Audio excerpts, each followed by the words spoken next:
We ran through all the regular stuff that you do with kids. Timeouts. She's not stupid. She didn't stay even 1 minute in her room. She would like chase me around the house because that didn't work. We tried letting the tantrum pass. There was like a lot of mixed feelings of, is it like too much? Are we spoiling her? She's getting everything she wants by crying, you know, all those like regular notions of how to not spoil your kids, which was actually very painful. I feel like I'm paying a big price for not knowing what I know now. So I'm happy that I did find Hand in Hand, because I feel like, you know, I missed out an amazing opportunity to be with, you know, to raise my children the way I could raise them. But what's amazing about Hand in Hand is I feel like a lot of stuff is repairable, and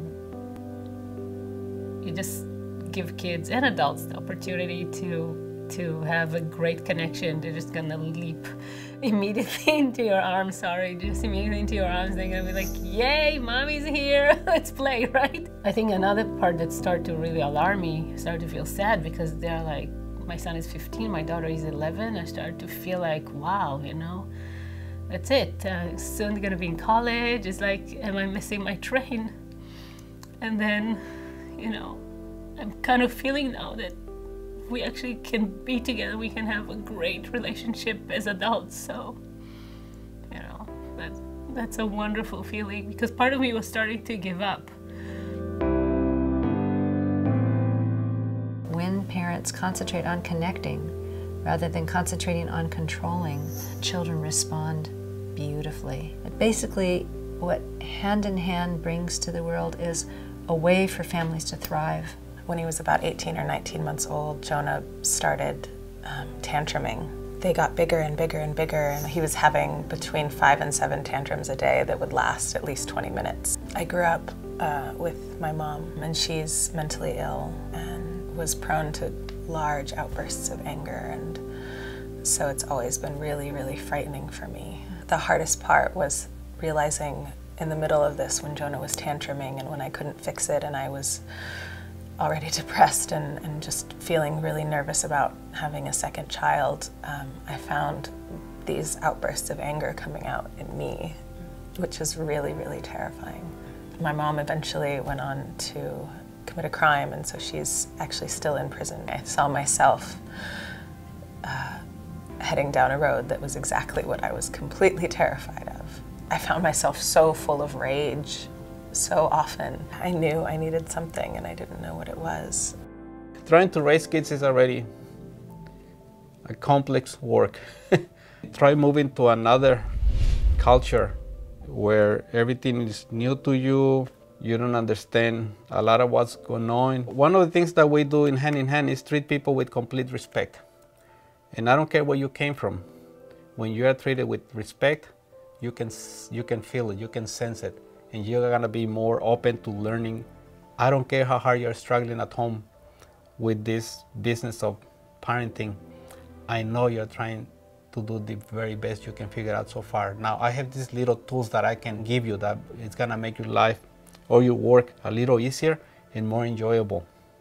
So once you go into a class with that attitude, people just open up and they're able to tell you where they struggle.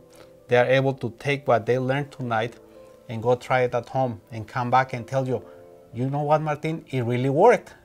A little boy came over and he was having a huge upset. I didn't know what to do, and I was like, oh, should we go away? Should we come close? I thought maybe the mom would need some privacy. I don't know, I've never done it like in a group or with anybody else, and my son, within 10 seconds of it starting, grabbed my finger and led me over to where this little boy was and sat down right beside him and just sat there and stared at him.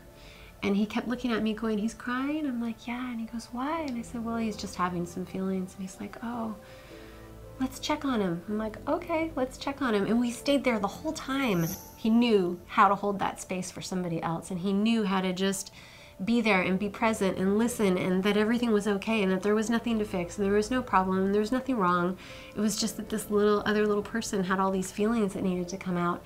And for me as a mom to be sitting there and giving these two children this opportunity to see each other and witness each other in this way, I just felt like the world would be a different place if everybody had this opportunity as a child. And to grow up with that, it gets me so excited. I have taught classes for the Child Protective Services. This man came into my class and he said, the work that you're doing is pathetic and you're not being helpful. And I explained to him that I was not the system, that I knew that he cared about his child, that I knew that he was a good parent, that I knew that he was struggling, and I knew that things have happened that he was not very proud of, but that I was there to tell him that you can move beyond that. So I asked him to do a special time with his daughter. He said, well, what would that look like? And I just said, well, let's do it. You be your daughter and I will be you. We did this little, demonstration, and he got up and he said, I'll be back.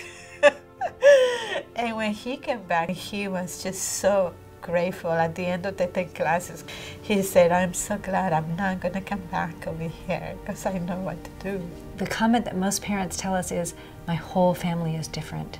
Everything has changed. And I would just really love to see that kind of change be possible in every family. Parenting doesn't need to be as hard as it is. It's hard because feelings build up and we don't know what to do. We have no idea that there's something you could do. And I am out to change that for everybody. And I think we can do it.